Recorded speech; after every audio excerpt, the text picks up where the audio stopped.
So, Luke, it's been a while, hasn't it? Yeah, it has, Michael. Could you tell us why that is?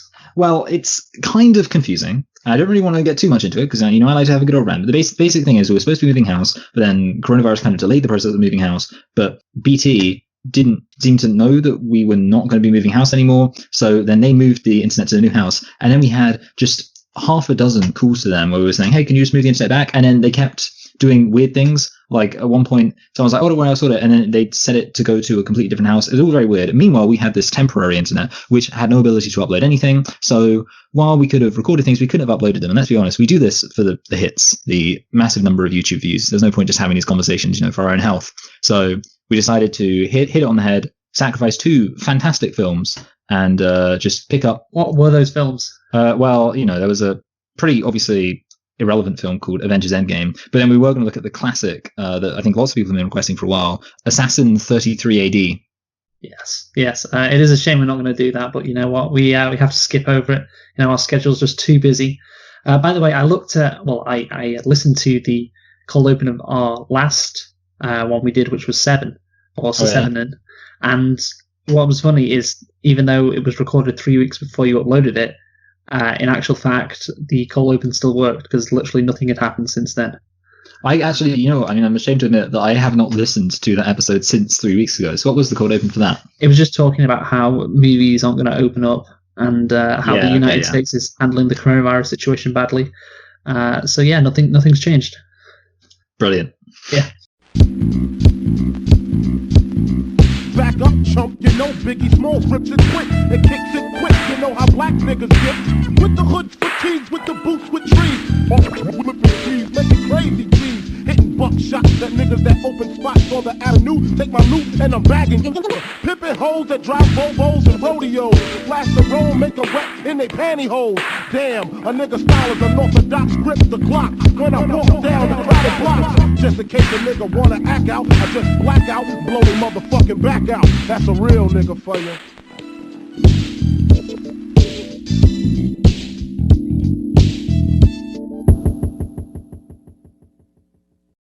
Hello and welcome to Select and Reflect, the movie review podcast where we look at films that have come out in the near and distant past. We give them a couple of watches and evaluate them beyond first impressions. I'm your host, Michael, and I'm joined as always by my co-host, Luke. And this week we are celebrating the 30-year anniversary of the release of Dancing with Wolves. So, Luke, Dances with Wolves. Sorry, stupid. Get it right. Well, it's fine though, because it should be Dancing with Wolves, because why not? Why don't you tell us something about the Native Americans say stuff? Yeah, I know, yeah. So they like to speak in the present tense because they're always in the present. Mm-hmm. Yes. So why don't you tell us a thing or two about Dances with Wolves? Sure thing, Michael. So, Dancing with Wolves. Shit, I said dancing. Oh, fuck. I fucked it up. See, it's so easy to do, isn't it? Dances with Wolves is a 1990 American epic Western film starring, directed, and produced by Kevin Costner in his featural directorial debut. So this is his first film he ever directed, and it won the Oscar for Best Picture.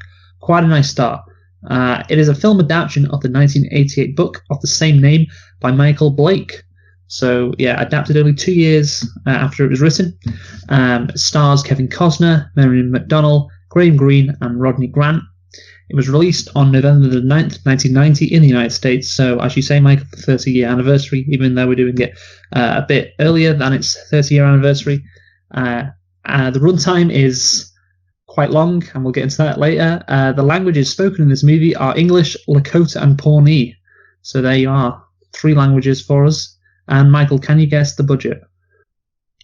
It's surely going to be quite a lot. Like, I kind of want to overshoot it because I feel like it's more justifiable if I overshoot it. So I guess we have 105 million. How are you so bad at this? Like, how are you so bad at that? I mean, how long have we been doing this? Yeah, I mean, to be honest, that's a lot, actually, now I think about it. It is a lot. It's probably, I guess it's like half that. It's probably like 55 million. What did they spend the money on? They just got some Native American actors. They had one set. Yeah. You know what? Yeah, you're right. I mean, the thing is, it says epic, and I think to myself, oh, it's epic. It's going to have but then, I suppose you're right. That really, when you break it down, you can just film a bunch of people for 4 hours, and it doesn't necessarily have to cost that much money. So, yeah, I just, in my head, I was like, oh, it's so huge. It's so huge, I thought. But I suppose actually it's quite cheap. Yes, the budget was only $22 million. Oh, wow, that's so small. Yeah. I mean, that's even crazier than I thought. Only 22 million, but what was the box office, Michael? How much did Dances with Wolves rake in? 23. No, I think this made a lot. I don't want to undershoot it, but I feel like I will. 380 million. Yeah, so you know what? I thought you initially were going to underguess this by quite a bit. You still underguessed it, but it's not as much as I thought you would. Because it was 424 million was the box office return. So I thought you were going to go like in the 200s, but because even I was surprised by how much this made. 424 million for this movie, Dances with Wolves. So yeah, quite a successful return. Much of the dialogue, as we just mentioned, is spoken in Lakota with English subtitles. And interestingly, it was the fourth highest grossing film of 1990. And as mentioned, was nominated for 12 Academy Awards at the 63rd Academy Awards and won 7, which includes Best Picture, Best Director for Kevin Costner, Best Adapted Screenplay, Best Film Editing, Best Cinematography, Best Original Score, and Best Sound Mixing. And the film is also credited as a leading influence for the revitalization of the Western genre of filmmaking in Hollywood. And in 2007, Dances with Wolves was selected for the preservation in the United States National Film Registry by the Library of Congress as being culturally, historically, or aesthetically significant. So yes, this movie is an incredibly important movie in Native American/Western films. And yes, it also was incredibly successful both at the box office and also critically as well. So with all that in mind, Michael, did you like Dances with Wolves? Yes. Just yes? Yeah, I mean, I see. It's always a challenge. Number one, because I feel like this is the kind of film where, I mean, you've mentioned things which are very Wikipedia centric, and I feel like maybe there's going to be a big shock reveal. But generally speaking, I would say I watched it and I thought, yeah, this is good. I thought it was. I wasn't blown away by it, I suppose. So if you're not saying just yes, no, I wasn't blown away by it. So yes. Yeah. So I did wonder where you're going to fall with this, because obviously, as we mentioned, big success at the time, and I have to say, quite boringly, I do agree with you. I think that you summed it up pretty well. Yeah, it's nice. I liked it too. So yeah, I was maybe expecting a bit more of a disagreement there. But Michael, we have to move on to the nitpicks now. So how many have you got? I've got 4, one for every hour. But I do actually have 4. I have 2. Okay, so you go first. So I think one of mine might be one of yours. Anyway, so my first one is my only proper one, really. How did those American soldiers at the end of the movie, when they see Kevin Costner, how did they not notice that he was white? Because it's in the daylight, and they shoot the horse. Okay, maybe they can't tell he's English, because they can't tell he's white there. But as they walk up to him, they can see he's got white skin, and they still try to knock him out instead of saying, "Hey, what the fuck? He's white." It just seems incredibly, stupid that they wouldn't notice that he was white and he was not Native American. But yeah, that's my first nitpick. My second nitpick is, as you alluded to, Michael, the length of this movie. This movie is 4 hours long. I could only find one which was 4 hours in length. Apparently, the initial runtime was 181 minutes, as I mentioned, but nevertheless, so when I saw that on the Wikipedia page, I was like, oh, fucking hell, this is long. And then you realize there's an extended version, which we'll talk about in a bit, and that's 4 hours long. And that was the only version I could find. I searched to try to find a 3-hour version, but no, I could only find a fucking 4-hour version. So I watched that. And apparently, I watched 4 hours too, yeah. Yeah, good. So, and apparently there's a lot more shots in the 4-hour version of him with the animals, which is lovely. But yeah, I was already thinking it was long, and then when you realize that it says, it was at the top of the, when I was watching the movie, it was like at the top right-hand side of the screen. It's like 3 hours, 56 minutes. I was like, oh, what? Is this right? And yeah, it was. So that was frustrating, but whatever. It's you got nothing to do anyway while in quarantine, so might as well watch it all. So yeah, those are my 2 nitpicks. What about you? Well, I got. Sorry, for some reason I was ready to talk about the length. But yeah, the length it's heavy, Luke. It's heavy. I was planning on because as I mentioned before, back when I used to travel to university before the coronavirus, I'd watch like a film on the bus. and obviously it'll be, half there, half back. And I was like, oh yeah, watch this half there, half back. And I was like, oh wait, this is not going to work at all unless the bus gets broken down, and then it didn't. Anyway, my 4, okay, the suicide mission at the start, where Kevin Costner's riding around and all the Confederates coming out, was obviously a ploy to get them to expose themselves. And it just seemed weird to me that, number one, the Confederates didn't react very quickly, and 2, the Union soldiers didn't take advantage very quickly. I say ploy, I mean, whether or not they intended to be. I was like, oh, so, he's ran across and the Confederates all stuff. And I was like, oh, the Union soldiers are going to start shooting the Confederate soldiers since they've all stood up to shoot at him. And then they didn't. And I was like, why is it taking them so long? And then when they did, the Confederate soldiers were like surprised. It's like, oh, and I was just like, how are these guys so incompetent? So yeah, that's that. And this one, the crazy guy, so he goes to like Fort Hayes, I think it's, and there's a crazy guy there, like the general's a crazy guy. He's like, oh, I just peed myself or whatever. Did he like just become crazy at that exact moment? Because he goes like, oh, get me my crown, and the person, I don't know what their all different ranks are, but is like assistant, where I was like, what are you talking about? As if he's really confused, and then he shoots himself, and I'm thinking, did seeing Kevin Costner make him lose his mind, or has he always been crazy? Because they seemed like surprised by how crazy he was, the people who had already been there for a while, and I was like, yeah, a bit weird. This one's possibly my only real, the editing of the buffalo hunt scene implies that each shot is killing a buffalo.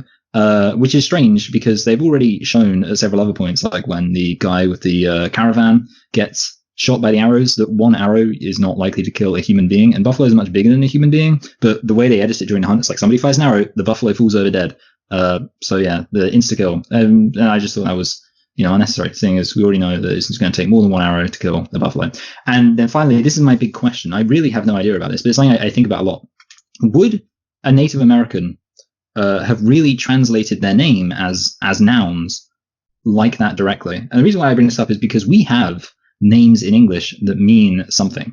So just for an example, say somebody's name was Hope Mason, because people can be called Hope and people can be called Mason. If somebody from any language said, what's your name? Komal Patal I don't know, how do the French say it? The person wouldn't then say the French words for hope and the French words for Mason, even though those are nouns in English. They would just say Hope Mason. And I find it weird that in this thing, the woman who's doing the translating is like, oh, he's just said his name, I'll now translate that name into English nouns. Because obviously I get that's the convention nowadays, but I really don't understand that, because I would think, well, why is it that for one example of Native Americans, we don't call them by the name they actually call themselves, we translate their name's literal meaning into English? It's very strange to me. I don't know where it comes from, and I don't know whether or not it would be entirely accurate to have that in this film. Yeah, I think just because the uniqueness of Native American names, that's probably it.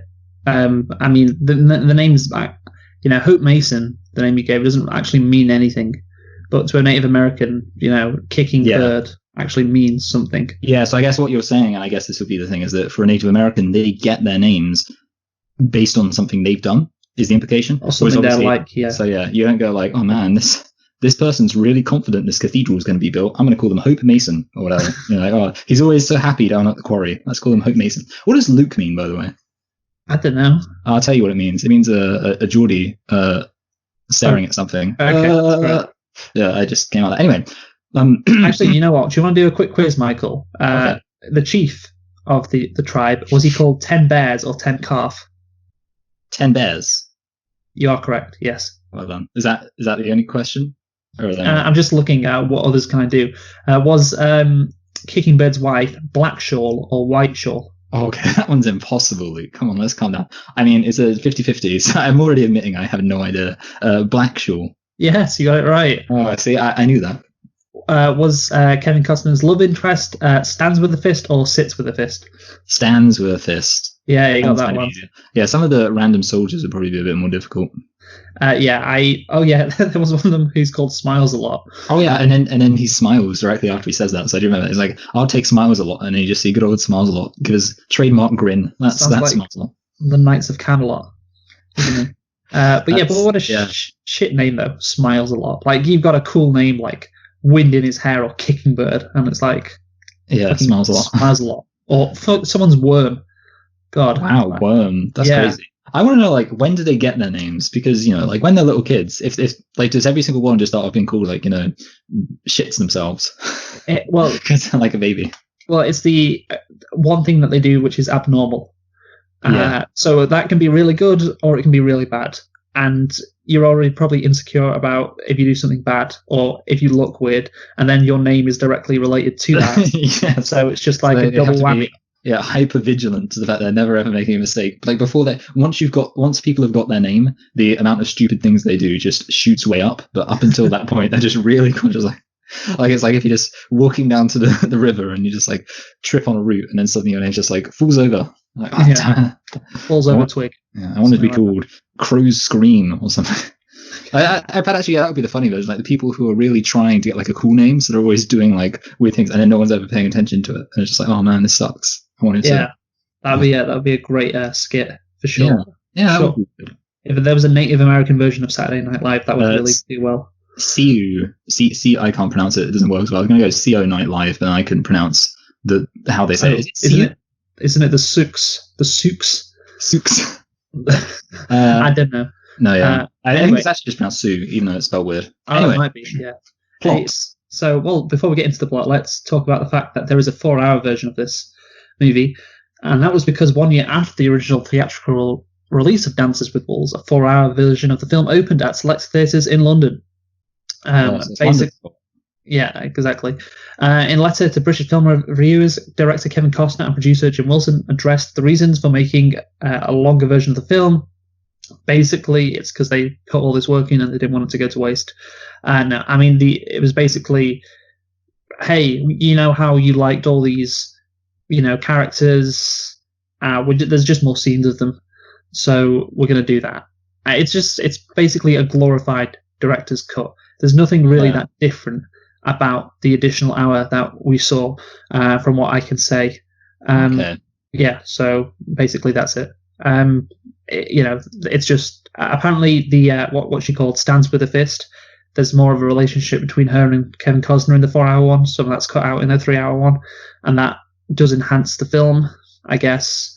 I don't know how much they cut out, but there you go. So yeah, essentially the point is that I'm not sure there was a point to watching the 4 hours instead of the 3 hours. It doesn't change anything that much. It's just like more of the 3-hour film, So yeah. It's why I was partially complaining about the 4 hours, because it wasn't really necessary, and 4 hours is a fucking long time. Yeah, I was thinking about the fact that because obviously I like to do my little extra reviews where I reflect a year later, which hopefully will be coming out on this channel before this is even uploaded, actually. Mm-hmm. However, I don't know. I feel like I shouldn't say however. Which means that obviously we like to watch the film twice before we do the review, and then I watch the film again to do another little review a year later to see if my opinions have changed. Which means I'm going to have spent half a day just watching this film. It's going to be 4 hours first time, 4 hours second time, and then 4 hours a year from now. I don't know. I don't know if it deserves it. Well, yeah. Again, you could just watch the 3 hours from what I'm getting from Wikipedia right. section. But apparently this 3 hours version is really hard to find. So from what you're saying, because I wasn't really looking for it. I didn't even know there was supposed to be a 3-hour version. Or yeah, the original version was 3 hours. So I was just like, 4 hours, that's crazy. But I guess that's what I'm going to watch. Literally every one I clicked on was 3 hours. The one I downloaded was literally every one I clicked on was 4 hours. The one I downloaded was even 4 hours, and I couldn't get the subtitles working. Also, do you know what I did, by the way? This is ingenious. No, tell me. I found a full script of the movie just whenever they were speaking in Lakota, or no, it's not. They are the Lakota. They speak in Sioux, or however you pronounce it. Whenever they were speaking that language, I just flipped over to the script to see what they were talking about. Wow, and, that is. Yeah, that's such like a technophobe way of doing things. I mean, I say technophobe. Basically, yeah.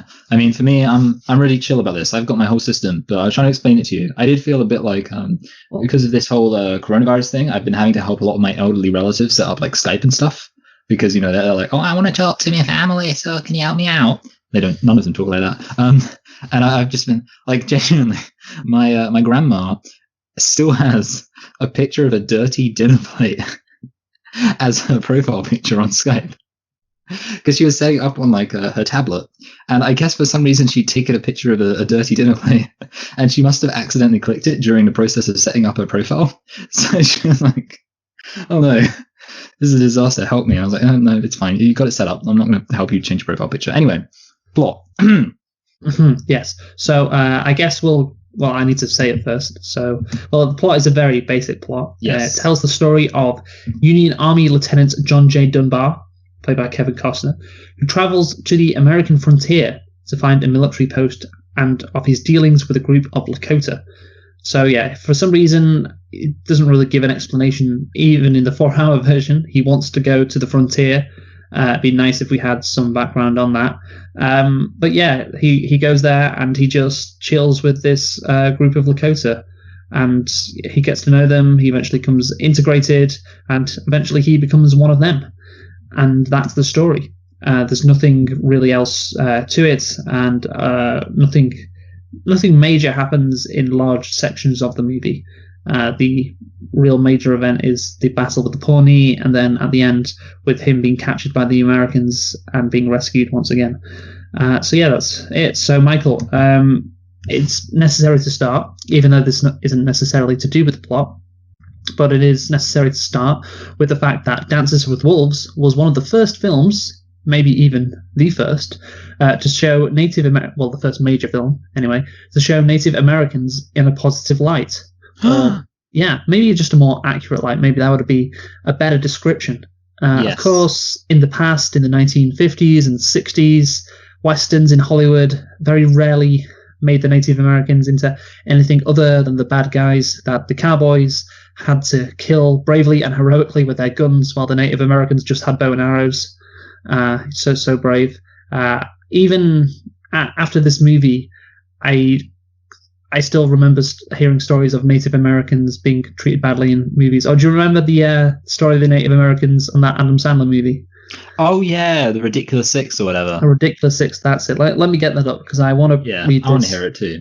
So here we go. Yeah, so the Ridiculous Six. So the controversy, on April the 23rd, 2015, Indian County Today Media Network reported that approximately a dozen Native actors and actresses, as well as the Native Cultural Advisor, left the set of Adam Sandler's newest film production, The Ridiculous Six, in protest of its portrayal of the Apache culture. That's a cool name for a tribe, Apache. Oh, maybe it's just cool because of the helicopter. Yeah, because of the helicopters. If they named a helicopter after nerds, then nerds would be cool. Yeah.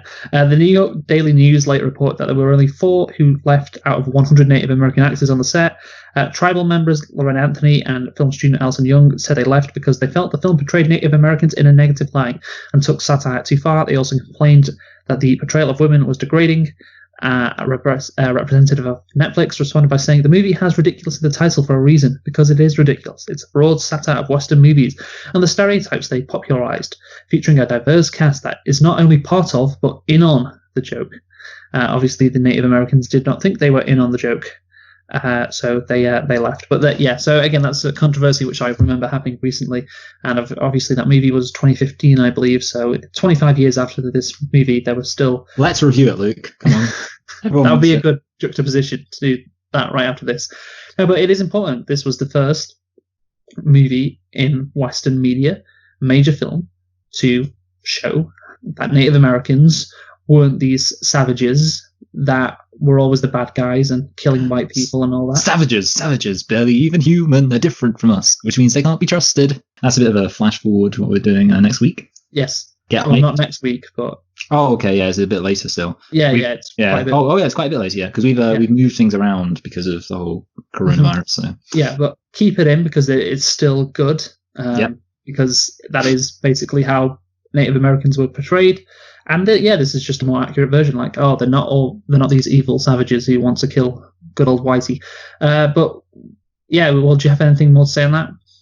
I will say actually the other thing I like about this, I don't know how relevant this is exactly what you're saying, but I did like the way that this film is. It really gets down to the nitty gritty of the cultural exchange, which I thought was very good. I was actually thinking about the length of this film, just going back to that. This film would be so much more tolerable if it had been made a miniseries, because there was actually a miniseries. I think it was by the BBC that came out a couple of years ago called Into the West, and it was like a 10-part miniseries, and obviously each episode was an hour long, so it's actually 10 hours. But obviously, being a miniseries, you're like, okay, yeah, I can get this. And I feel like if they could have made this into a miniseries, then it wouldn't have been as annoying being 4 hours. And obviously, in a way, while not much happens in terms of the plot, the fact that you do have to have these scenes of like him, explaining about him killing the buffalo, and he's like big Tatanka or whatever, I really like that. I thought it was very humanizing and kind of. I also think it kind of did a good job at showing why it is that conflict could emerge, because obviously you see how it is that there ends up being peace between a white man and a Native American tribe. But the way that happens is by them having to have this really big cultural exchange. And obviously in actual reality, for most people, that cultural exchange didn't happen, and that's why there was conflict. So I thought it was good. It just adds a lot of context, doesn't it? And what it does as well, which is, well, this is something that I did like. It doesn't kind of sugarcoat the brutality of the Americans or really the Native Americans either, which is what you might expect. So obviously there's the scene where the people who have a wagon traveling through the plains are shown to have killed the bison and taken their hides and left the other bison to rot, or the other parts of the bison to rot. Then there's the scenes where the sacred place of the Sioux have been desecrated, but there's also that scene which maybe wasn't in the 3-hour version, but was in the 4-hour version, which is the Native Americans who are killing the travelers who had the wagon. You showed them like holding up their hair and their hands. It's like, oh yeah, so this is trying to, at least the 4-hour version isn't trying to make the Native Americans look like blameless, or I guess you'd say, what a lot of people talk about, because there is this trope of the so-called noble savage, which is kind of the other way. Okay, so it's kind of not having them as just being like completely peaceful people who live in absolute harmony with nature, and obviously they are corrupted by civilization. No, these people still do really bad things like that. But yeah, so that's good though, because that means like you're coming at it from a place of, we want to be as accurate as we can be, at least in showing, maybe not the Pawnee part, which we'll get onto later, but showing how, yes, Native Americans did do stuff like this as well. They weren't all peaceful, squeaky clean either. I do have an issue with, the American soldiers at the end. They're a bit too like standard evil people. Like I was thinking that too. Yeah, like when they kill the horse and they kill the wolf, because they just don't get nature, man. So there is still those kind of problematic elements. Dicks who have to shoot everything because they're the bad guys. It's like, okay, that's very one-dimensional. That's not really in keeping with the rest of the movie. To be honest, that was pretty poor. But I guess that is the only real criticism of the how each side is portrayed. And of course, we'll get into the historical accuracy of this.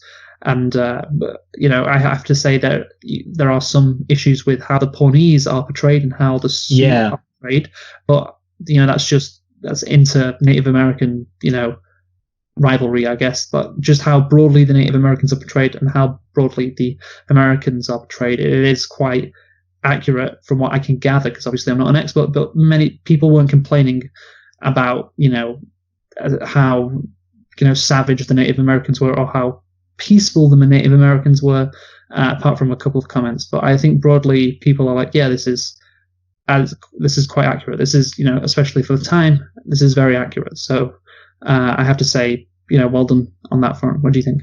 Basically, I agree with you. I can see that people would have an issue with how the Pawnee were portrayed, which you said you were going to go into, where it does kind of seem like it's almost like a centrism thing, where you've got like the very evil white people on one side, and then you've got the very evil Native Americans on the other side, and then you've got the Sioux, who are like the middle ground, the centrists. They're the people who are like, let's just go along. Hey, the Pawnee are just as bad as the white people, but that's what be. And I just thought, it's kind of like they had to have these two different things, and then the people in the middle. But overall, I thought it was really good and kind of very kind of nuanced, usually, which is good. Yeah, both sides are bad, but also there are, I guess, there are reasons why both sides are bad. I mean, even with the desecration of the Sioux land, and even with the killing of the bison, it's like, well, they did that to get money, and obviously they have a different culture than the Native Americans. I can imagine people just trashing up a place and just like not thinking much of it. It's like, it's not a big deal. It's whatever. It's just a small part of the land. And it's like, well, we need this bison hide to make money because we're not that rich, and this is a great opportunity. And just adding this context in, it's like, okay, we can understand how the conflicts arose, and neither side was perfect, although obviously the one side was a lot worse than the other in terms of, well, the American state was the really bad guys, as was shown in the epilogue. But essentially it just doesn't sugarcoat the brutality of the American West and the frontier. Nobody was perfect, and some were less perfect than others.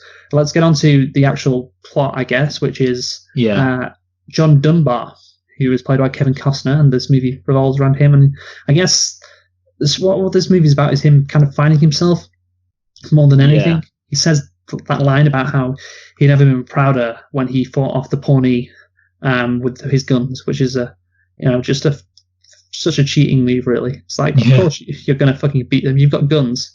It's like, I mean, I don't know. Maybe he was proud because he's like, yeah, I finally feel like I've done something that, I'm not just been using a pawn. I've actively helped. Maybe it's the case where it's like, come on, you've got a bunch of guns. It would be embarrassing if you didn't absolutely destroy them.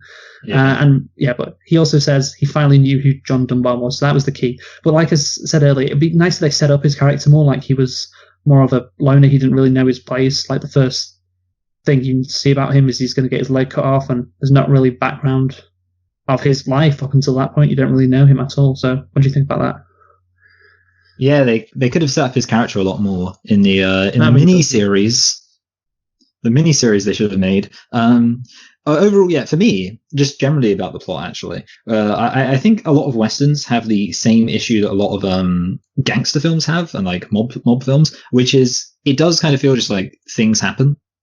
Like, I mean, I'm not going to knock The Godfather here, especially since we're not talking about The Godfather, but suppose that there was, for example, a film about a bunch of gangsters, and you thought, really, it's kind of is just like, something happens, some guy walks in and goes, hey, there's a problem with this guy, and then they go shoot the guy, and then it's like just nothing happens for a while, and there's like another problem. That's kind of what a lot of Western films, a lot of these kind of films are like. Especially, it often happens with really long films too. Really long films tend to just be like stuff happens, and this is definitely an example of that, where there isn't a I guess the problem is, so number one, there's not really a story arc in that. It's not like, oh, they're in this place and then they need to get to this place for the thing to happen. Yeah, it's not a plot, really. Yeah, and then the other issue is it's not necessarily a character arc, because obviously his character at the beginning isn't really that well established. In fact, when you kind of look at it, his character from the very beginning is somebody who you could kind of be like, oh yeah, he seems like the kind of guy who'd like to go hang out with a bunch of Native Americans. Because when you break it down, what we find out about him very early on in the film is that, one, he's kind of a bit crazy and prone to kind of taking risks, and also, I guess you'd say, like, embracing the harshness of nature. Obviously, for example, when he jumps out in front of the Confederates, he's embracing his own mortality. He's kind of being a bit serene about it. Like, he holds his hands up in the air, accepting his death. These are all the kind of things you'd imagine a crazy person might do who's about to run off and hang out with a bunch of Native Americans. And then, two, we find out he wants to go hang out on the frontier. And these are like kind of the first two things you really find out about him. And therefore you think, well, to be honest, it's not really surprising that he, at the end of the film, would be like, hey guys, you should go run away because there's going to be white people coming and they're going to kill you. And I'm going to make sure that I don't cause you to die. Like, those are all pretty, there's no point where you're like, oh yeah, that's a surprising twist for his character. His character's pretty much does exactly what you would expect him to do for the entire film. So there's not really a character arc either. Yeah, you're right. And I was thinking, obviously, at the start, he wants to go to the frontier. He wants to be there. So the normal arc would be some guy getting forced to be there and then slowly assimilating with the Native Americans and, having his whole opinion of them changed. But this guy right from the start is pretty open-minded and, pretty weird, sacrificing yourself like he does. That's not, an average guy who goes and does that. So, yeah, it's really that you mentioned, of course, like, things happen in, gangster movies, but you take a movie like The Godfather and you have Michael's character from the start. He's like this, good boy, good. What's that phrase? Goody two shoes. That's it, right? Yeah. Who's not like the rest of them, and then the character arc is things happen, and he becomes like the rest of them. And obviously, in this movie, it isn't like that. It's not like John Dunbar goes from someone who is like the peasant. What is he called? Timmons or something, who says, "Oh, the Native Americans they're thieves and beggars, and they're all disgusting people." He's not like that. He is pretty open-minded about them right from the off. So yeah, the character arc isn't that great. So that is what hold this movie back a bit. But yeah, I guess, the movie doesn't really have a point. Apart from that, it doesn't have a. So I guess you could say, well, the point of the movie is just an accurate representation of Native Americans as there ever had been in a major film up to that point. Also, I guess, how badly they were treated, as, there's that epilogue at the end that states that 13 years later, the last remnants of the Sioux were subjugated to the American government and in the conquest of the Western frontier states. So, there's that bit at the end as well about the point of the movie is how badly they were treated, which obviously it kind of ties in with an accurate representation of the Native Americans. But you know what this movie actually does remind me of, Michael? I don't. Of another groundbreaking movie. that portrayed another indigenous people, the Na'vi, in a light that they never had before. And what was that movie? Avatar. It was Avatar. No, just Avatar. Yeah. So yeah, and that's the thing with that Avatar movie as well, is you don't really remember the main character. I can't remember his name. Sam Witwerth? Is that actually it? I think it starts with a W. I might be thinking of a Witwicky, or whatever the guy's name is from Even Stevens. Stephen Witwicky. Oh, then the actual character in Transformers. Yeah, maybe that's what I'm thinking of. Yeah. But I might be confusing my names. I'm pretty sure it's something like Whitaker or Whittle or Whitworth, something like that. I'm pretty sure it's the name of the character, and that might be the actor then. Something completely unmemorable. Yeah. Yes.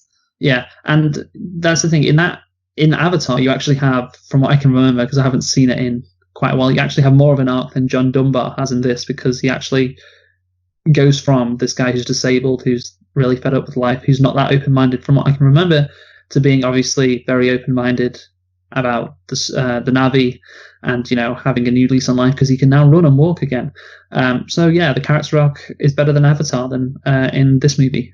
So that goes to show how weak the actual character arc is. And I guess it's not really about John Dunbar. It's about the Native Americans. It's about those scenes where he's talking to them and he's giving them coffee, and it's like, oh, look how great it is when two completely different cultures, two completely different people can come together. Isn't that beautiful? Isn't that lovely to see? I guess that's also the point of it. But yeah, like, it's in a 4-hour movie, you kind of want more, I think. So yeah, it'd be really good if they bumped up John Dunbar's character a bit more, gave him more motivation, give him more of a backstory and all that. So yeah, anything else to say on that? Yeah, I mean, no, basically, it's not really much of a plot. So, you know what, Luke, I think we've been a bit down on this film. So I think we should talk about something positive, such as cinematography. Yeah, that's good. So this is one of the reasons why this film was so heralded at the time, the cinematography. Just incredible shots of the American planes. I love the set that was built for Kevin Costner's character as well. It's really good. Yeah, I mean, so much effort went into this movie. And I actually looked on the Wikipedia page. Initially, this was meant to be a 60-day shoot, like every single other movie, but it actually cost 108 days because they wanted to take their time with it. And Kevin Costner paid for the remaining days. He had to pay out of his own pocket. But so yeah, I mean, that goes to show the technical aspects of the film were really good because they did take a lot of care into it. What do you have to say about that? No, yeah, I just thought it was really pretty, which unfortunately was cinematography. I guess the thing is, you could say how much of it is just the fact that the visuals themselves were very, the vistas were very attractive. Whereas I suppose you could say, like, there are films with really good cinematography insofar as the cinematography is good even when what's being presented isn't necessarily breathtaking in itself. Whereas obviously in this film, it is a bit more like, you could say, if you're being a bit cynical, that it's more like the cinematography is good because what it's showing is so cool. But having said that, I do think, I mean, obviously, I think the action scenes I was actually quite impressed by the fight between the Pawnee and the Sioux, where there was like horses everywhere and all this jumping around stuff, and I was thinking, obviously this would be quite difficult to pull off. So I guess that would actually stand out to me as an example of where the direction and the technical aspect of it all came into play. But definitely also, I think that the atmosphere created by the shots is good. And I just imagine that shooting animals is probably quite difficult. So well done. Also, Mike, just before we get into the reaction, the animals, because you do get quite attached to the animals in this movie. Do you want to admit when the horse Cisco died that you cried a bit, Michael? I would say I didn't cry. I was actually more sad by the wolf dying, actually. So maybe there's two different kinds of people. There's wolf people and there's horse people. Yeah, I mean, the horse dying I found more frustrating in a way, because I was like, how stupid that because I guess the thing with the horse dying is it wasn't malicious on their part. They were just, obviously shooting at someone is inherently malicious, but they weren't like, oh, look at that fucking horse, I shoot it. They were more like shooting at the guy and having to shoot the horse. Whereas the wolf getting shot, I was like, oh, they're just killing it because they're dickheads. So yeah, I found the wolf dying sad, but both times sad because I was attached to them. Yeah, well, both deaths were quite sad, and obviously the wolf being a symbol for the lone wolf. But before I watched this movie, I thought, obviously he is named Dances with Wolves because he dances with that wolf. But I thought it was about how, the Native Americans to white people in America were probably seen as quite scary. As I guess a pack of wolves, say, and the title would be a reference to that, and it may still be a reference to that, actually, maybe have a double meaning, because the fact that he, you don't meant to dance with wolves. Obviously, they're quite scary, and the fact that he does and understands this group of people is, it's quite interesting. But yeah, so there's the animals, quite sad, both their deaths, very very sad, and the ending, actually, just to talk about, I guess the ending, it is quite a downer, isn't it? When he has to leave the tribe. There is no happy ending in this, and I guess that alludes to the fact that there was no happy ending to the Native American story in real life, was there? No, there really wasn't. No, there really wasn't. Well, the bright side is now they can go eat at McDonald's. So, Native Americans, yeah, sure, they lost all their land, but look on the bright side. Hey, there's probably a McDonald's pretty close to them. So, what are they complaining about? That sacred land that, Kicking Bird was mourning is now an Applebee's. So, the Native Americans go there and enjoy some delicious food when this lockdown is over, of course. Yeah, also the good thing is that Native Americans can take solace in the fact that their graveyards have inspired thousands upon thousands of Stephen King novels. Yes. Probably not thousands, but, it's always the classic. Oh, man, it was built on those Native American graveyards are just everywhere. They really are. So they have contributed a lot to the culture. And, even fucking the state of Wisconsin, I believe, was named after a Native American tribe. Oh. And there's probably more. Is there a state that? Oh well, obviously North Dakota and South Dakota. They're named after the Dakota tribe. Famously, Idaho is not named after a Native American tribe because it literally doesn't mean anything. Oh really? What does it mean? It literally, it's just made up. They made up. I know this, that basically they were like, oh, let's come up with a name, and so I was like, oh, I guess I'll just come up with a name. Like, imagine if you were making a fantasy kingdom and you had to come up with like a name for like your fantasy hero. You'd probably just make up a name. That's basically what this guy did to the state of Idaho. I think Florida is actually named after a Native American tribe. Mississippi, actually, I think, is also a tribe, because I think sometimes it's hard to know whether or not the place is named after the tribe or the tribe is named after the place, because there's a thing called the Mississippi culture, but I don't know if that's just because it was a culture centered in what is now called Mississippi, or if it was a Mississippi culture, which then the name Mississippi came from the fact the culture was called Mississippi. But it does sound like Mississippi. It sounds like it could be a Native American name. It sounds like an English name. So yeah, let's see what the benefit is. Sounds like that as well. Yeah, actually, a lot of them do, to be honest. Omaha, I think. Oh wait, no, sorry, Omaha is in. Yeah, that's stupid. Omaha is a city.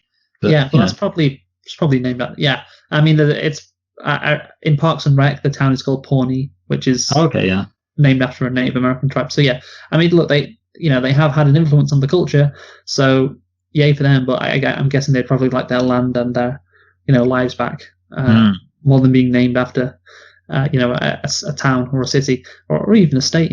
But let's get on to now the reaction to this movie. So we mentioned this a bit at the top, how there was some positives, there was some backlash, but nothing major, I'd say. So I'll just go through them. Native American activist and actor Russell Means was critical of the film's technical accuracy. In 2009, he said, "Remember Lawrence of Arabia? That was Lawrence of the Plains. The odd thing about making that movie is they had a woman teaching the actors the Lakota language, but Lakota has a male-gendered language and a female-gendered language. Some of the natives and Kevin Costner was speaking in the feminine way. When I went to see it with a bunch of Lakota guys, we were laughing." Okay, so I don't think that's a big deal. I'm sorry, but it's a very obscure language. Not many people speak it, and if you're going to get it as accurate as possible, like they clearly did, because obviously it was a female teaching them.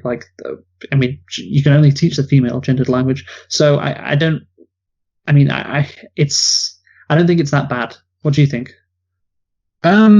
Yeah, basically I think it doesn't sound bad. I mean, it also depends on how I would assume that the difference is very subtle, and therefore it's the kind of thing that people wouldn't think about.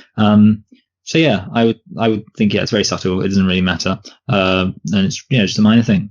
I mean, you want to get these things right, obviously, but male gender, it's like in the grand scheme of failures of Western society to accurately portray other cultures, this does sound pretty small potatoes. Exactly. Other Native Americans, like Michael Smith of the Sioux, tribe, director of San Francisco's long-running annual American Indian Festival, said, "There's a lot of good feeling about the film in the native community, especially among the tribes. I think it's going to be very hard to top this one." So this is what I'm saying. At the time, this was quite refreshing. And there wasn't a lot to criticize. Obviously, the gender, language, something you can criticize. But again, like generally, the tribes, it seems to me, were like, yeah, this is pretty good. This is good. This is a lot better than we've had in the past. And so that's the kind of the feeling I get. You can critique some small technical aspects, but overall, I think this film tried to be as accurate as possible. And that's why, it has remained culturally significant. So yeah, what do you think about that? Yeah, basically, I'm not surprised that there would be Native Americans who are enthusiastic about this film, because I definitely think that it tells aspect of Native American history, and that's the thing. Like, something that should be borne in mind is that I think making stories about or westerns where Native American or the conflict between white settlers and Native Americans plays a significant part is always going to be a really thorny issue. And I think that it makes sense to tell these stories about different Native American cultures, not least so that people don't have false impressions of what Native American society was actually like. So I think the other aspect to it is that obviously, like we've already said, a lot of these criticisms are quite minor. And then on top of that, if you're not allowed to make a film about Native American cultures and the Native American experience in relation to white people, unless you get it 100% perfect in every single way, then that means that people are just going to become increasingly ignorant of Native American culture, because they're not going to see, for example, that the Sioux and the Pawnees had this big conflict between them and stuff like that. So that's why I imagine a lot of Native Americans are enthusiastic about it, because obviously, yes, accurate representation is important, but also representation full stop is important. So I'm not surprised that people are happy about that. So yeah, this is kind of a big step forward in terms of how many people perceive Native Americans. Some of the criticism was inspired by the fact that the pronunciation is not authentic, since only one of the actors was a native speaker of the language. Again, you can't really help that, can you? Pronunciation isn't going to be perfect. As it says in the next sentence, the dialogues in the native language have been lauded as a remarkable achievement. So, yeah, and I agree, it's like an incredibly obscure language. So, you can try and be as accurate as possible, but you're probably not going to get things spot on. However, other writers have noted that earlier otherwise English language films such as Eskimo in 1933, Wagon Master in 1950, and White Dawn 1974 have also incorporated native dialogue. So it wasn't Dances with Wolves wasn't the first, but obviously it's more famous than all of those three movies. This is... Yeah. Oh, you got something to say on that? Well, I was just going to say one thing, actually, which I wanted to say at some point, is I do think there are a scant handful of stories or westerns from, kind of before the woke 90s era that are more, I guess sympathetic or less terrible in terms of their presentation of Native Americans. And it kind of makes sense, because obviously the 60s and stuff like that was a time when people were getting pretty woke in their own way. And therefore, I can't think. So there's a film called The Guns of Fort Petticoat, which is basically, it starts off with a white massacre committed against a Native American village. And admittedly, the ultimate story is about a white person having to defend their fort against a Native American reprisal. But the film never comes close to suggesting that the massacre committed by the white people wasn't an evil in itself. And it's actually based on a real life massacre that happened called, I think, the Sand Creek Massacre, which actually occurred around the same time during the Civil War. But yes, there we go. I just wanted to give a shout out to that film, which I think was made in like the late 50s, which totally acknowledges the fact that white people committed massacres against Native Americans. I think that also had Native American dialogue in it. And I think it would have been... it's in like Oklahoma, so I don't know what they speak. Oklahoma, that's probably another one that's named after a Native American tribe. We've got another state up there. Yeah, the small bit of Oklahoma actually was the original, because you know how it has like a panhandle in Oklahoma? Oh, yeah. That small bit was originally meant to be the Native American land before the white man took that as well. Yeah. I learned about that in history, I remember. I think to get to that point, there was this thing called the Trail of Tears. And yes. To move all the Native Americans to that point. That is what I remember. So white people did some pretty bad stuff. Okay, so this is something which I wanted to discuss with you because I thought it was quite interesting. David Sirota who I know right now as one of the guys on Bernie Sanders' campaign, who's always I have heard of him. So this is when he was writing for Salon at the time, referred to Dances with Wolves as a white savior film, as Dunbar fully embeds himself in the Sioux tribe and quickly becomes its primary protector. He argued that its use of the noble savage character type preemptively blunts criticism of the underlying white savior story. The idea is that a film like Dances with Wolves cannot be bigoted or overly white-centric if it at least shows characters such as Kicking Bird and Chief 10 Beers as special and exceptional. This, even though the whole story is about a white guy who saves the day. Okay, so there's 3 things I want to say about this from David Sirota.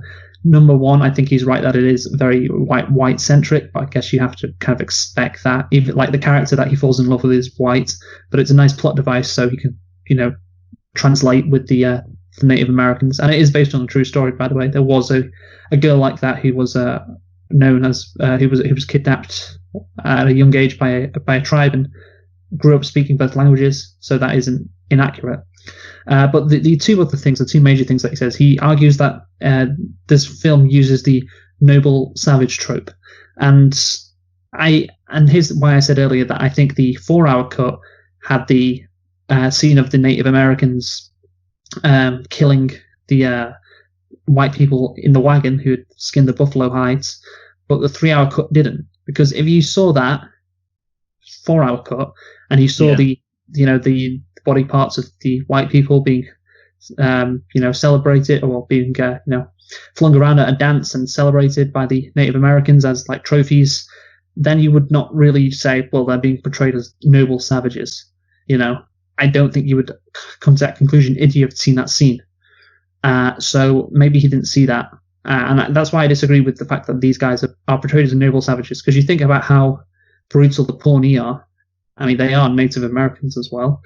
And the Sioux tribe isn't as portrayed as brutal, but they still, dismember people and kill them, in a pretty vile way that John Dunbar just can't join in. And then after that, he says that, let's just focus on that. What do you think? Do you think I'm right? And this isn't actually a use of a noble savage trope? What do you think? Yes, I think that it does do a pretty good job at showing them realistically. And I also think ultimately there's going to have to be, you have to walk a line, because, for example, they could have gone even further away from the noble savage trope by having, for example, a scene of one of the Sioux, scalping somebody, because I would assume that the Sioux did scalp, as the Pawnee did as well. And you could have that, and that would even further solidify them as not the noble savage. But then, having said that, if you did that, then you could also be feeding into people's other notion of Native Americans as barbaric. So it's kind of ultimately, there's no way you can not only please everyone, there's no way you can properly redress people's misconceptions about Native Americans, because there's 2 different types of misconception people have. And for example, if you make a film, you're like, there's loads of people who think Native Americans are barbaric, so I'm going to make a film where I show how Native Americans aren't at all barbaric. Well, obviously, there's going to be loads of people who have the noble savage trope in their head and go, this just shows how the Native Americans were so peaceful and they didn't have any conflict and blah, blah, blah. And then obviously, if you go the other way. So the point being, obviously, what they did in this film is they said, well, we'll kind of split it down the middle. We'll have some aspects showing that they were, in many ways, as violent. Well, they made it accurate. White people. That's what exactly, yeah. So, and then the problem is, though, anyone can come along and go, look, this scene shows them being really peaceful, so it's a noble savage trope. And then someone else can come along and go, this scene shows them, surround this guy and just shooting him down, showing how Native Americans are supposed to be barbaric. So ultimately, real life, you can find any trope in real life, because tropes are based on real life. The question is, how is it employed? In this case, I don't think it's employed in a tropey way.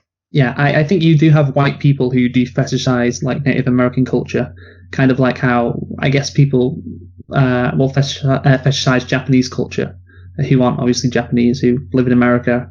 And it's kind of the same thing, like, look how peaceful they are, that they get it, and that is obviously the noble savage trait, but again, I don't think that movie does this, because if you saw that scene, then you'd be like, nah, this is not that noble savage trope at all. The other thing that Sirota says is that John Dunbar is a white savior. Now, I mentioned another movie, Avatar, which that is definitely the case, for example, as a white savior, even though obviously he's blue in that movie. But in this movie, I don't think that John Dunbar is a white savior, because he does save them once, but he's got guns, and that is realistic. That did happen in real life. that, Native American tribes who had guns overwhelmed the other Native American tribes who did not have guns, because guns are very much powerful than bow and arrows. And that only happens once, really. And, the Native Americans save John Dunbar at the end of the film. Like, they are saving him. And you could also argue throughout the whole movie, like John Dunbar is the one who is being saved. He's not really being saved, because he says he's quite content with his life before he joins the tribe, but he finally finds himself. Yes. It's like the Native Americans are helping him more than he is helping the Native Americans. And he does help them with a bit, with one scene, and that is pretty crucial. But I don't think that means that he is a white savior as a whole. What do you think? And well, also the other aspect of it is that in the overarching narrative, of course, he's not a white savior, because the whole point of the film is kind of the inevitability of the westward expansion of the United States and the loss of Siouxland. So exactly. So you can't even say like that he's a white savior overall. And even he doesn't beat the Americans, does he? He beats the Pawnee. Exactly. Yeah. Which means that he's kind of just, as much as he's a white savior for one tribe, he's a white devil for the other tribes. So it's kind of ultimately. And also, actually, I think the other thing to consider, and I don't know how many films, the one film I can think of is, of course, Lost of the Mohicans, which came out I think in '93, starring Daniel Day-Lewis. But films set during the French and Indian Wars, because the French and Indian Wars involved different Native American tribes taking sides against other Native American tribes, depending on like whether or not they sided with the French or the English. And basically, The Lost of the Mohicans, as far as I can remember, I haven't seen it in a while, but the essential thing is that it's almost entirely about the conflict between two different tribes who are fighting against each other. And I think, obviously, that kind of narrative goes very much against the white savior thing, because the reality is that it's kind of a bit anachronistic to act as if Native Americans were just one collective, because there were many Native Americans who enthusiastically sided with white people because it was to their advantage. Like, obviously, in this film, I mean, at the end, you see the scouts with the Western American raiding party. I don't know what they're called, but the party coming in, and there's some scouts who are obviously walking ahead. Native Americans. Yeah, exactly. Yeah, and that's the thing. So I don't think there's really much of a white savior thing in here. I think it's pretty much what you'd expect, which is, well, sometimes white people will ally themselves with Native Americans when it's to their advantage, and then sometimes Native Americans will ally themselves with white people when it's to their advantage. Obviously, like you already said, white people traded guns to Native Americans a lot, and Native Americans used those guns against other Native Americans. So yeah, it's all just accurate. It's not really a white savior trope. So yeah, again, well done. And yeah, I guess a really important point you touched on was that the manifest destiny does not stop because John Dunbar saves the day. It continues, and the Sioux surrender in like 13 years' time, I think it was. And so he didn't save anything. He just, obviously what he does at the end, he tells Kicking Bird about the fact that all the white men are coming, they're all coming, and they're going to take over the land, and that's going to be it for their country. And so, he's I guess he's a warning sign more than anything. But he definitely is not a savior at all. Does not save them or their way of life, as you can tell in the epilogue. So yeah, I disagree with Sarota on that as well. I mean, just comparing it to like a movie such as Avatar, which I've done before, that is just so explicitly a white savior film. I think we should point out, obviously, that people might say, well, hold on a minute, in Avatar they're aliens, but obviously just for anybody who hasn't picked up on this, the aliens in Avatar are very obviously coded as Native Americans. Any like native people who are having to fight off this technologically more advanced race of people.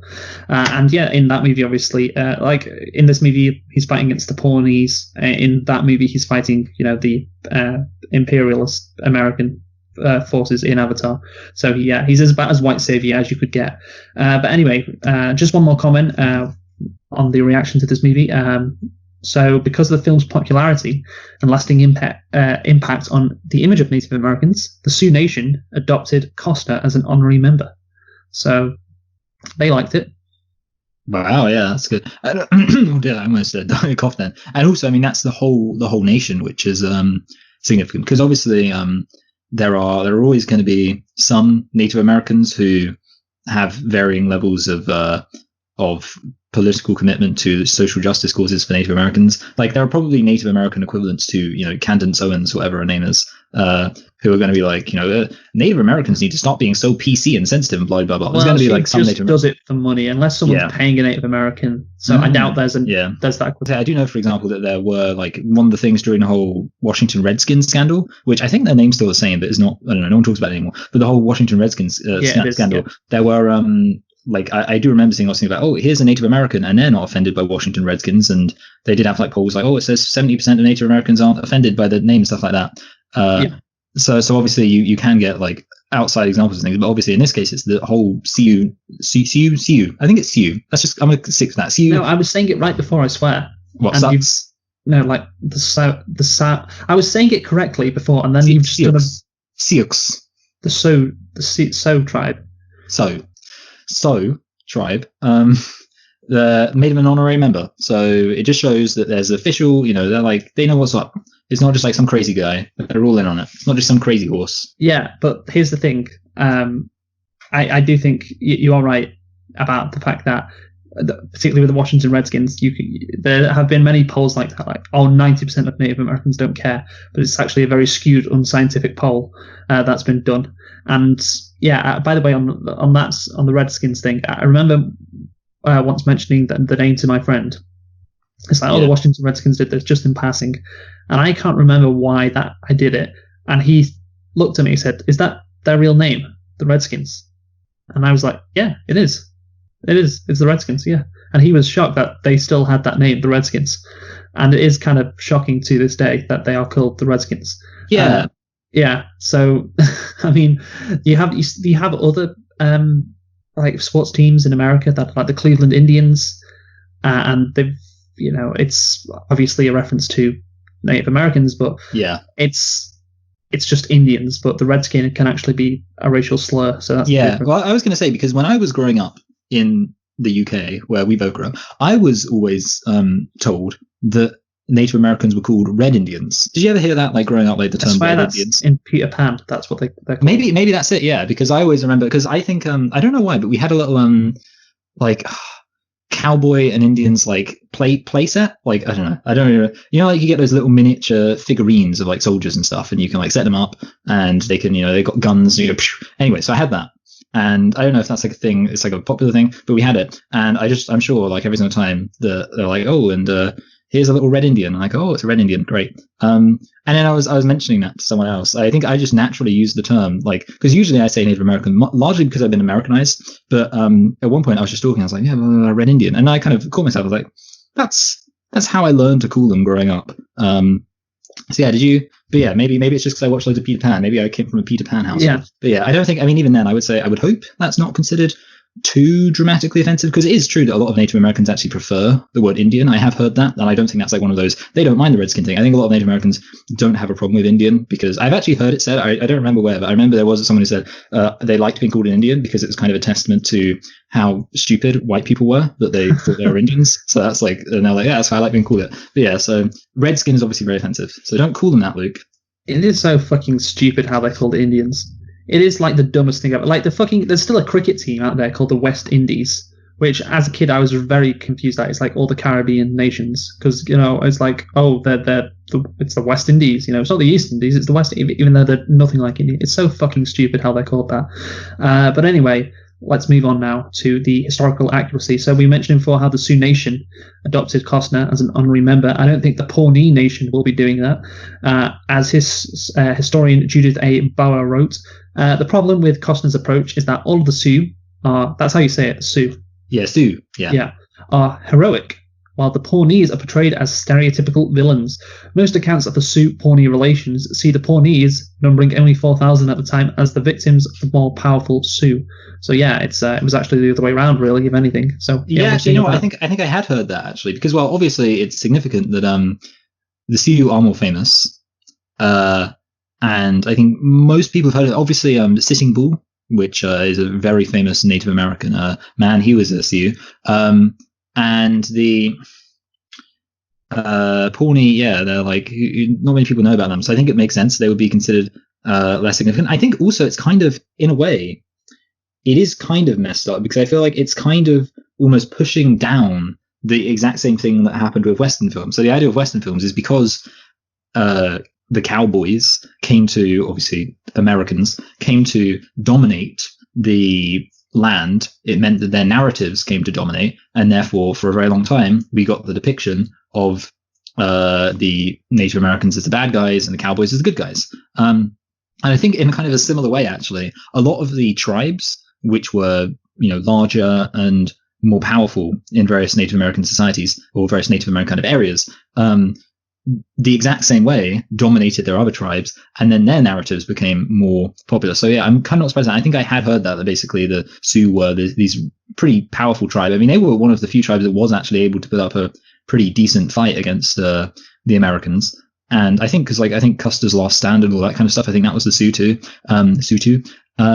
But yeah, basically it means in other words that maybe there's going to have to be a gradual process where slowly the narratives of the really hard done by Indians who were being screwed over by, or Native Americans were being screwed over by other Native Americans. Maybe we'll find, someday we'll hear that story. I mean, I think in The Revenant, that's about the Pawnee Sioux War as well.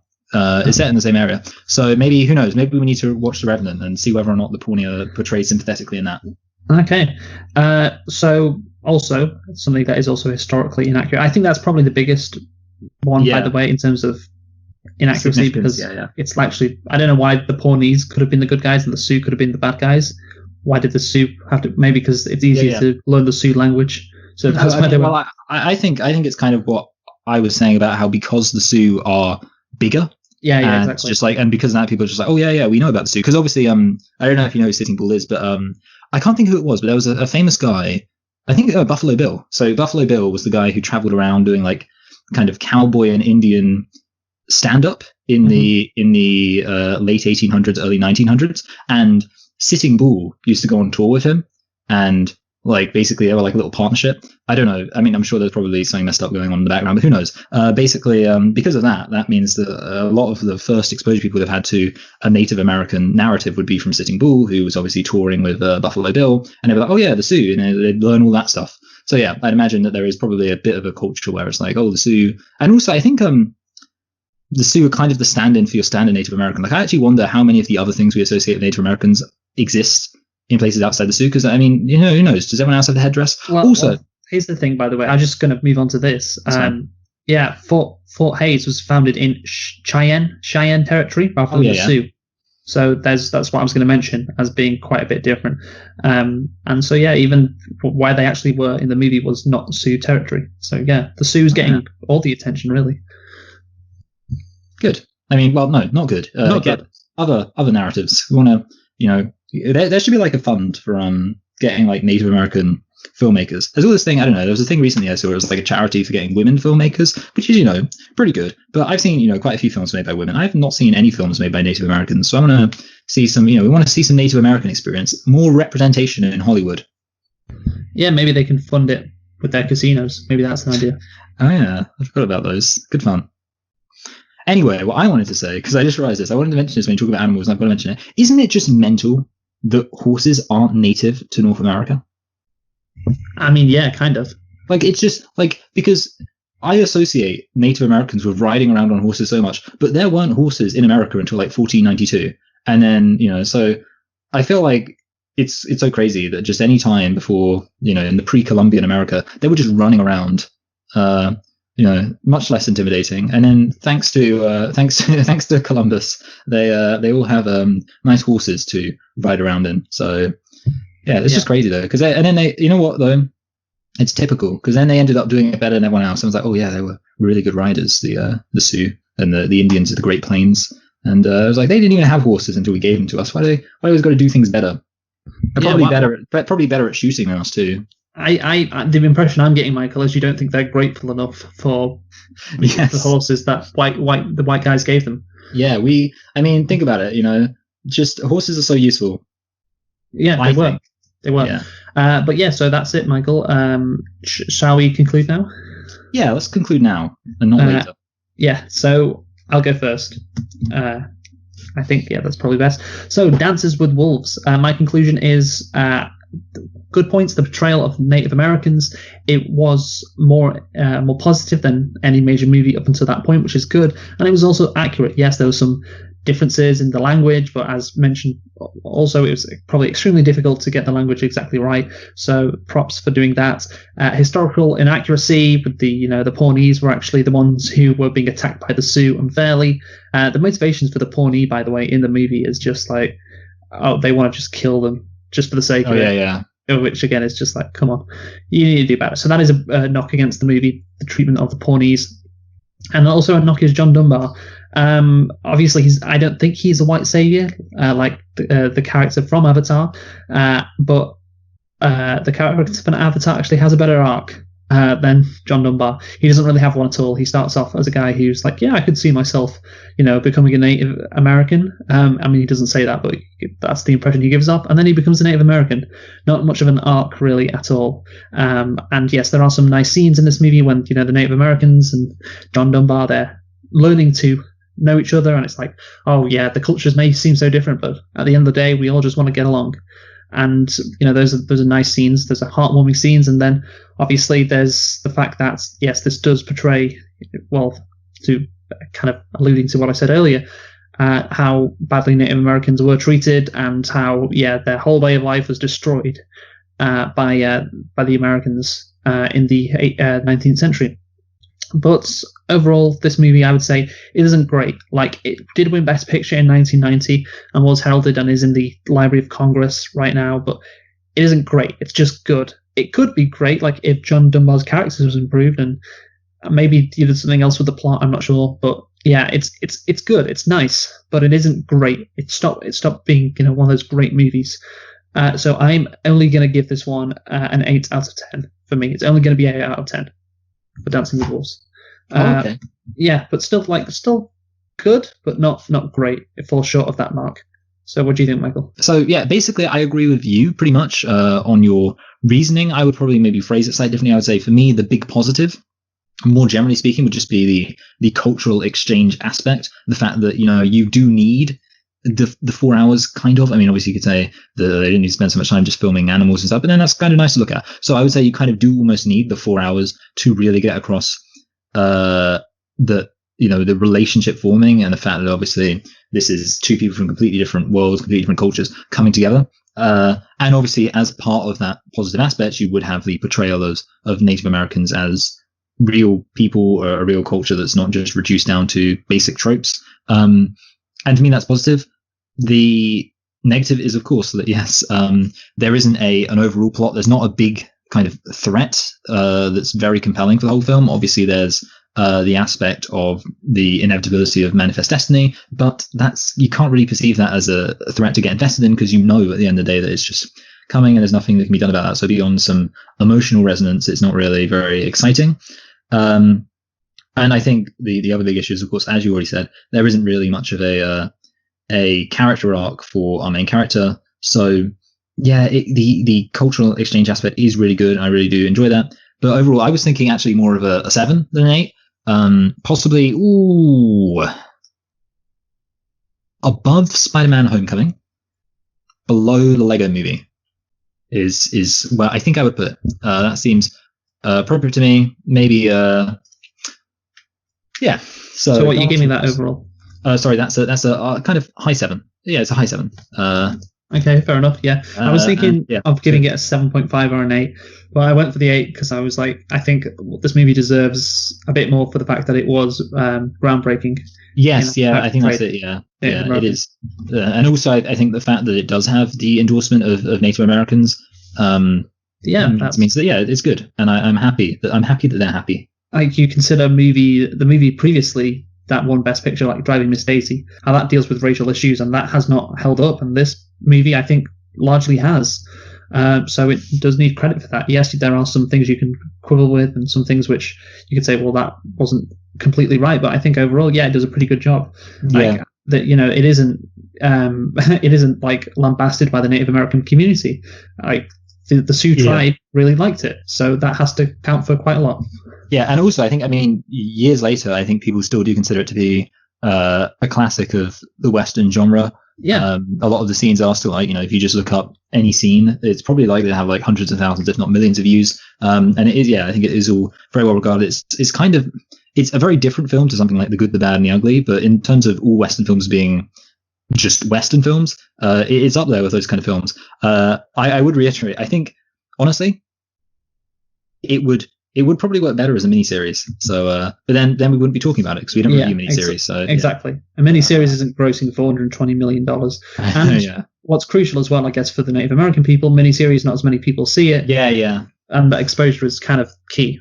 It's one of the reasons why this movie was made. Yeah. So yes, that is Dances with Wolves. What are we doing next week, Michael? Well, we are looking at another great story between a inferior, technologically inferior group versus a technologically superior group, and that is, of course, Battlefield Earth. Yes, basically a future Dances with Wolves. Yes, so that's it. We have been looking and selecting and reflecting on Dances with Wolves because of the 30-year anniversary.